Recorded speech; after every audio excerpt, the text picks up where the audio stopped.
بسم اللہ الرحمن الرحیم۔ جو دوسروں کے غم سے لا تعلق ہے وہ انسان کہلانے کے مستحق نہیں۔ پریشان ہونے والوں کو کبھی نہ کبھی سکون مل ہی جاتا ہے، لیکن پریشان کرنے والے ہمیشہ سکون کی تلاش میں رہتے ہیں۔ دن کی روشنی میں رزق تلاش کرو اور رات کو رزق دینے والے کو تلاش کرو۔ اپنے حصے کے کام کیے بغیر دعا پر بھروسہ کرنا حماقت ہے، اور اپنی محنت پر بھروسہ کر کے دعا سے گریز کرنا تکبر ہے۔ تعجب ہے اللہ اتنی مخلوق میں سے مجھے نہیں بھولتا، اور میرا تو ایک ہی اللہ ہے، میں اسے بھول جاتا ہوں۔ آدمی کے جھوٹا ہونے کے لیے اتنا ہی کافی ہے کہ وہ ہر سنی سنائی بات پر یقین کر لے۔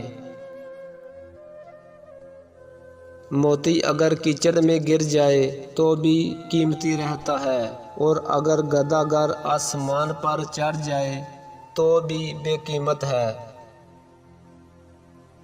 میں پوری زندگی دو بندوں کو تلاش نہ کر سکا، ایک وہ جس نے اللہ کے نام پر دیا ہو اور وہ غریب ہو گیا ہو، دوسرا وہ جس نے ظلم کیا ہو اور اللہ کی پکڑ سے بچ گیا ہو۔ توکل سیکھنا ہے تو پرندوں سے سیکھو کہ وہ جب شام کو گھر جاتے ہیں تو ان کی چونچ میں کل کے لیے کوئی دانہ نہیں ہوتا۔ میں رب سے ڈرتا ہوں اور رب کے بعد اس شخص سے ڈرتا ہوں جو رب سے نہیں ڈرتا۔ اپنے اعمال کو عمدہ بنا لیں، حق تعالیٰ تجھ پر دنیا و آخرت کی سخاوت فرمائے گا۔ ایسے دوست سے ہاتھ دھو لینا بہتر ہے جو تیرے دشمنوں کے ساتھ بیٹھتا ہو۔ جب تیرا ایمان قوی ہو جائے تو اپنے اہل و عیال کی طرف اصلاح حال کے لیے توجہ کر، اور اس کے بعد عام مخلوق کی طرف۔ وہ ہمیشہ کنگار رہتا ہے جو اپنے کپڑوں کے ساتھ یہ کام کرتا ہے کہ اپنے دامن سے اور آستینوں سے اپنا منہ پونچھتا ہے، حاجت کے وقت کپڑوں کو پیشاب کی چھینٹوں سے نہیں بچاتا، اور ہر وقت میلے کچالے کپڑے ملبوس رکھتا ہے۔